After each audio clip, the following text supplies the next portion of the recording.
Hey everybody, I'm finishing up my spiritual direction excursion today, meeting with my third priest, Father Jeremy Pullen of the Oblates of the Virgin Mary.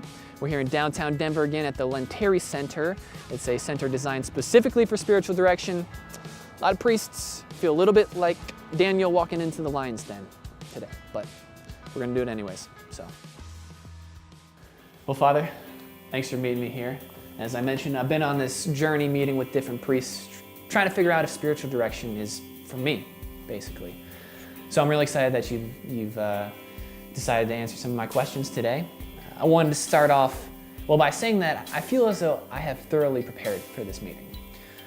I clipped both my finger and my toenails this morning. But besides that, I wanted to ask you, is there anything else that I should do to prepare for spiritual direction? The question about how to prepare is very simple. How to prepare for spiritual direction.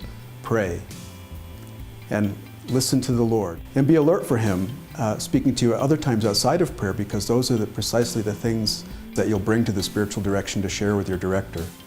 And let's say, hypothetically, somebody like myself finds himself in spiritual direction. What do I say to the priest? Well, that's a good question. So you're praying, you're going to spiritual direction, you're a man of prayer, you're praying regularly, and something's happening between you and the Lord, and that's what you bring. You bring to the spiritual director what's on your heart. And sometimes it's going to be something very present to you at that moment when you arrive at the spiritual direction. Sometimes it's going to be something that you've been wanting to ask or talk about with your director.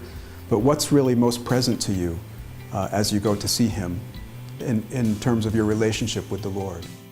Okay, yeah, things that have been on my heart. Well, I know lately I've been wondering, why is Sunday always the day that I want to go to Chick-fil-A?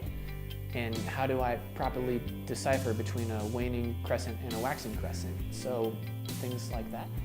No, those are good things to ponder and to wonder about. You know, they're about your health and about the world and the beauty of creation.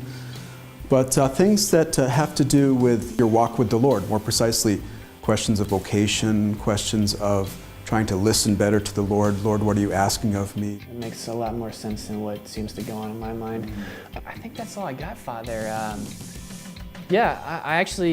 I think I'm pretty convinced. I think I could use spiritual direction, and you know, while I have you, I wanted to ask you now if you would be interested in being my spiritual director. I'd be honored, Jeff, to be your spiritual director.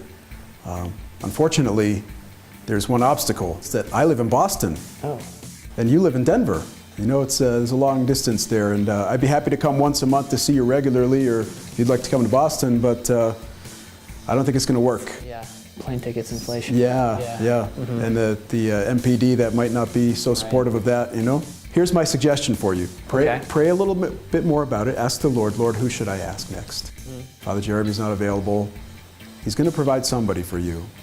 Right. But probably somebody a lot closer that you can meet with regularly, whom you can get to know and who can get to know you and really help you in a very real and practical way here in Denver.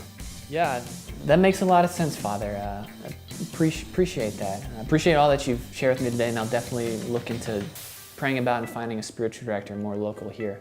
So thanks for everything that you've shared with me, and God bless you in all your travels and all your work with the Oblates.